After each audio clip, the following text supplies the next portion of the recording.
মাত্র 1 কাপ দুধ আর একটা ডিম দিয়ে খুবই সহজে তোমরা পুডিং বানিয়ে খেতে পারবে।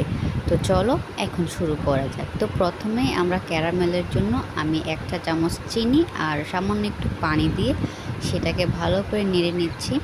যখন লাল লাল হয়ে গেছে তখন আমি সেটাকে অন্য আরেকটা পাত্রে নামিয়ে নিয়েছি। আর এখানে আমি 1 কাপ দুধ দিয়েছি, সেটাকে ভালো করে গরম করে নেব। আমি এখানে গরুর দুধটা ইউজ করতেছি, তোমরা চাইলে যে কোনো মিল্কে ভিটা বা অন্য কোনো দুধ ইউজ করতে পারো। আর এখানে আমি অন্য আরেকটা বাটিতে ডিম ভালো করে ফেটে নিচ্ছি। এখানে একটা ডিম আছে, এটা ভালো করে ফেটে নিয়েছি। আর ওই যে আমি ক্যারামেল ঢেলেছিলাম সেটাকে এখন ভালো করে ঘুরিয়ে চারদিকে বাটির এরপর সেট করতে দিলাম। তারপর দুধটা এখানে এই মুহূর্তে গরম হয়ে গেছে। দুধটা যত পারবে ভালো করে গরম করে নেবে, জালটা দিয়ে দিবে। তো আমি দুধটা যখন ঠান্ডা হয়ে গেছে তখন দুধের সাথে আমি ডিমটা দিয়ে দিয়েছি। এখন এটাকে হচ্ছে ভালো করে মিশানোর পালা।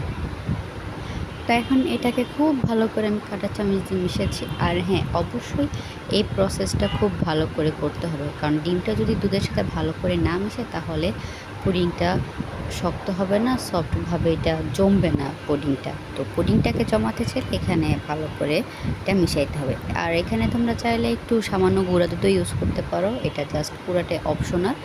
যদি পারো তো করবে, যদি না পারো তো না করবে। আর অনেকে আছে এটা খানে ভ্যানিলা এসেন্স ব্যবহার করে যাতে ডিমের কাঁচা গন্ধটা না আসে। তো আমি এটা ইউজ করি না, কারণ আমার কাছে ডিমের কাঁচা গন্ধ আসে না, সেই জন্য। এরপর আমি এটাকে ক্যারামেলের পাত্রে ভালো করে এটাকে দিয়ে দিলাম। এখন এটার মুখটাকে আমি ঢেকে দিব। তারপর আমি আমার কুকারের মধ্যে, এটা কিন্তু একটা কুকার, রাইস কুকারের মতো, ওই কুকারের মধ্যে পরিমাণ মতো পানি দিয়ে এরপর আমি বাটিটাকে সরাসরি দিয়ে দিয়েছি। দিয়ে এখন আমি ঢাকনাটাকে আটকে দেব 20 মিনিটের মতো। 20 মিনিট পর উঠিয়ে দেখব, যদি না হয় তাহলে সেক্ষেত্রে আর 10 মিনিট তোমরা দিতে পারো। তো আমি আমার কুকারটা অন করে দিলাম। এরপর নামানোর পরে দেখতেছিলাম যে হ্যাঁ, পারফেক্টলি আমার এটা পুডিংটা জমে গেছে। এখন আমি এটাকে ঠান্ডা হওয়ার জন্য ফ্রিজে রাখবো।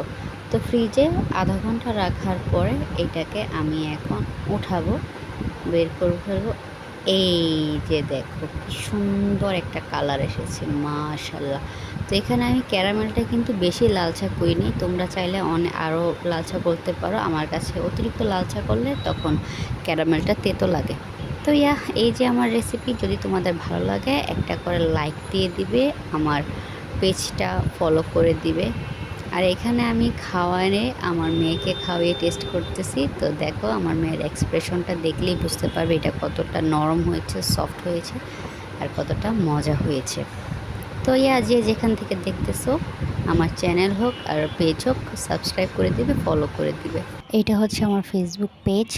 তোমরা যারা যারা যেখান থেকে দেখতেছো আমার এই পেজটা ফলো করে দিবে। ধন্যবাদ।